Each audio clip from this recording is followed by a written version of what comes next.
Alright guys, welcome back to VALORANT News. Massive games going down last night in the VCT, especially with the Americas back underway. Sentinels versus NRG, the big talking point though of yesterday. Can Sen get back to where they need to be from the start of the year? And how is this new NRG roster actually going to fare? Not the result that NRG most certainly wanted. Lots of reaction to it as a result, especially from the main man himself, Zellsis, on the other side of things. Very much into your thoughts in the comments. Hit the like button if you enjoy. Subscribe if you're new as always. I would greatly appreciate it. Just a quick question for you guys. If you had to make a change to the map pool, what would you potentially do at the moment? There's a couple of maps people have been talking about bringing back. I was never a big fan of Pearl, to be fair. I kind of like Fracture, so I wouldn't mind a Fracture return. I'm just wondering, like, as and when these maps would return, are they going to make any changes to them, or is the focus from Riot now on, you know, bringing new maps in all the time, such as Abyss, obviously, and then kind of leaving some of the old maps as they were? Of course, you know, maps like Fracture, maps like Pearl, they had some changes, but Haven left the rotation and has now come back in. And it's just the same as it was previously. And that's fine, I think, because the map's really damn good. But I just wonder whether that'll be a similar trends as and when some of these other maps return. Few Scrimbux just to look at real quick from the 21st of June. Liv versus Furia, G2 Loud, Crew, Sen, 100T, Crew 100T, all getting involved. This is a pretty interesting one, of course, because Crew had a good last stage, and therefore they're in a really nice spot here to make it through to the playoffs at the very least, and then we'll see how things go from there. I'll try and just explain the situation on that over the coming minutes, just because it's quite difficult to really actually wrap your head around who's going to qualify for the playoffs and who isn't, just because of the way that this split structure has worked. You've got stage 1, you've got stage 2, both stages are combined, but yet when you like look at the records, they look different. Then you've got to consider the World Championship point standings, who's going to qualify through there, who goes to the last chance qualifier.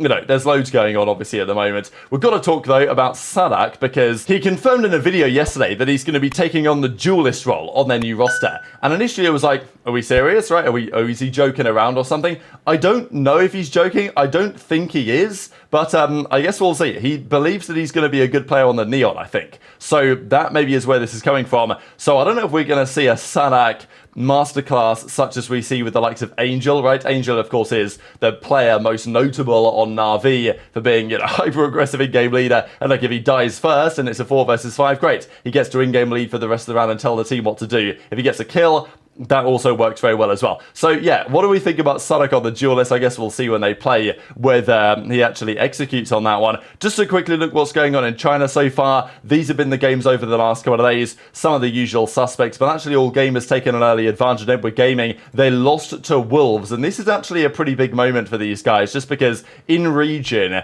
Edwards basically never lose to anybody, even though they got slapped around really by the international teams at Masters Shanghai, which was unfortunate because it was their home tournament. It was FPX that looked like, in hindsight, and they lost only to Gen.G and to Heretics, the far more competitive team FPX than they could have been otherwise. But even then, FPX have lost in their own game to Trace Esports, right? So, you know, the Chinese region is in a really interesting spot right now, and it's not like Edward are struggling to qualify for the World Championship. They actually have already qualified. That's like a guarantee based on their dominance in region so far, but it's certainly worth thinking about the fact that China is getting arguably increasingly competitive, or you can also argue that their top teams are not really, you know, maintaining the performance they need to be, because I think if this continues for Edwards, they will have to consider what sort of, you know, roster changes may be necessary in the near term. This was happening though in the Pacific, because these are the results so far. The big game people were looking for yesterday though was PaperX versus DRX,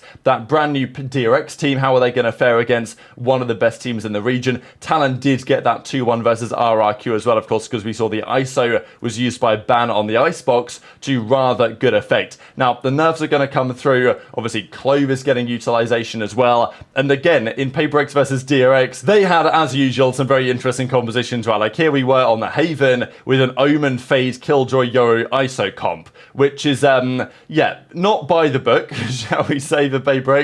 And they did actually lose that map pretty comfortably. But the other maps they played, they did win on. The split was 13-4, dominant to PaperX. The Haven, yeah, that composition didn't really work out, let's be honest. It was a 13-8 to DRX on their pick, and then Icebox was actually very comfortable in the end in the way of PaperX. So, yeah, they get the win. Something was making some serious plays. DRX, they still, you know, there's still something to prove, I think, for those guys. The way they lost this series will be quite disappointing for them, just because the map maps they lost, they did get kind of crushed on, and after making the changes that DRX have done, it doesn't seem as yet they're getting really any closer to where they need to be, but I guess time will tell on that. Just to quickly look at, by the way, these are the standings for, World Championship qualification from now to the end of the season, right? And NRG, they're sitting down here at 3 points. Now, that's not going to change necessarily anytime soon unless they start to get more victories on the board, and they will most certainly need to, based on the result of yesterday. So here's Boostio getting hyped for NRG versus Sen.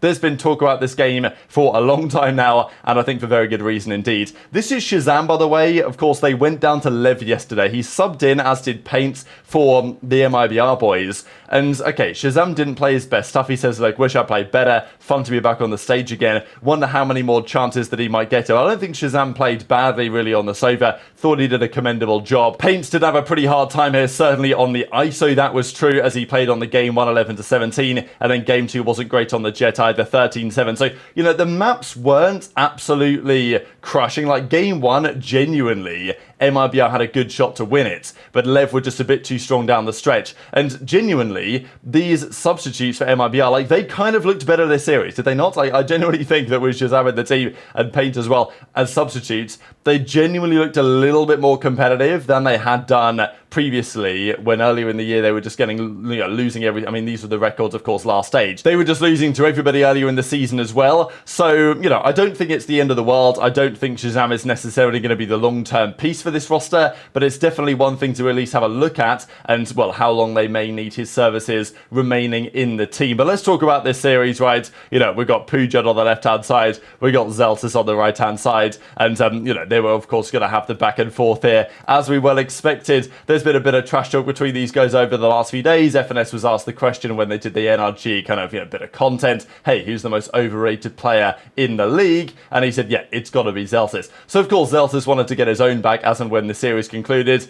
And that's exactly what's happened to him. And have a look at this here from Zellsis. Gets basically all the kills. Gets 1, gets 2, gets 3. Closes it out with the Sentinels classic for the ace. Nice work there out of him on the Lotus. And then they went to a Sunset, of course, the game 2. This was more commendable from NRG, and there was a nice little moment here where Som and FNS had a 2 versus 2 situation. They got the kills required, they took it to an overtime, and they had good opportunities in the overtime, but eventually Sentinels were just a little bit too strong on the Sunset map that they have typically liked. So, I think FNS and NRG, they showed some progress here, but of course it wasn't good enough, and the problem is for NRG, they just need to win basically everything from now to the end of the season, because, look, Sentinels, we know they're still going to be a very good competitive team, but they did have the fall off during stage 1, which has put their whole situation into some degree of jeopardy. But as it stands, that also is mostly true for NRG, because Sentinels still have a lot of championship points. So getting to the World Championship is definitely still on the cards. They've got to win a bit more, but they're not far away from achieving exactly that.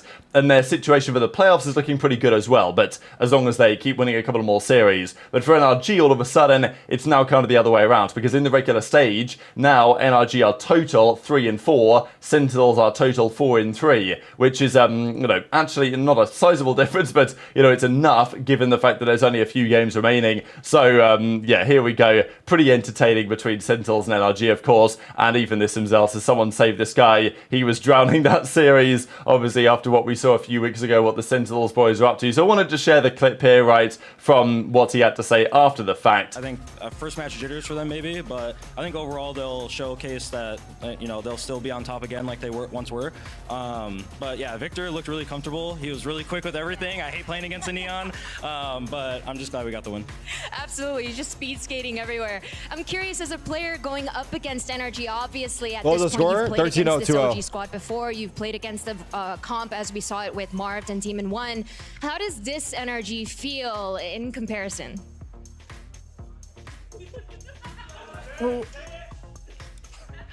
Pujan definitely sucks. Oh shit, he said it. Oh shit, he said it. Oh shit. We're co-streaming right now, so you can say what you want. I love you, Pooj. I'm sorry. No, I love these guys. I mean, I loved the roster before. I love these guys too. I mean, we're all competitors, but yeah, I'm sorry, Pujan, you're overrated. Damn. Bro's swinging. I don't think he can hear you right now, but... Thank God.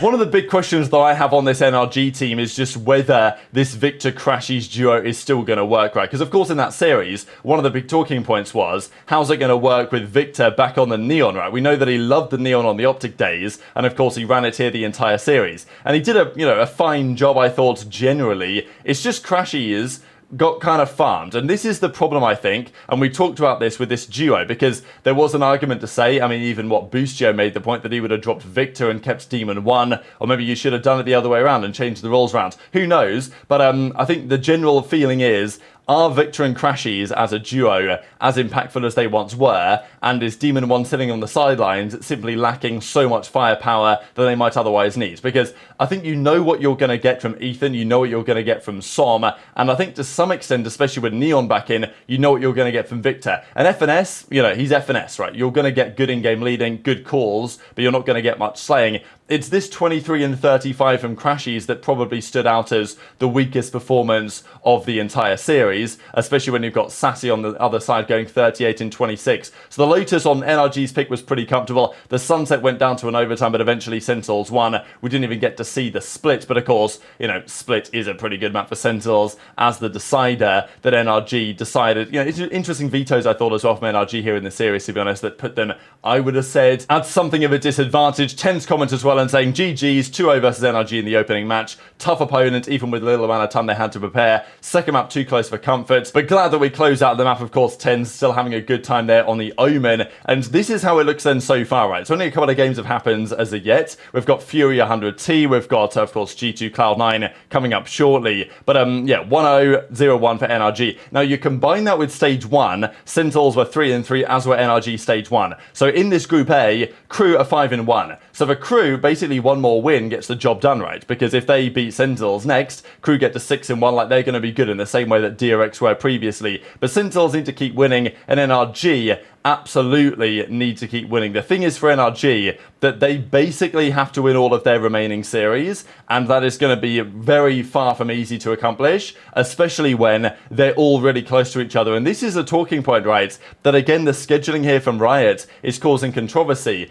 There have been teams that had weeks to prepare for one game, whereas NRG will play all 3 of their effectively must-win games in the space of a week, pretty much. They play G2, Crew, and Cloud9 all within the space of just a few days, which doesn't really seem fair to me, but that's Valorant scheduling, baby. So very much interested to your thoughts on all this stuff in the comments below. Hit the like button if you enjoyed, subscribe if you're new, take care, and I'll see you next time.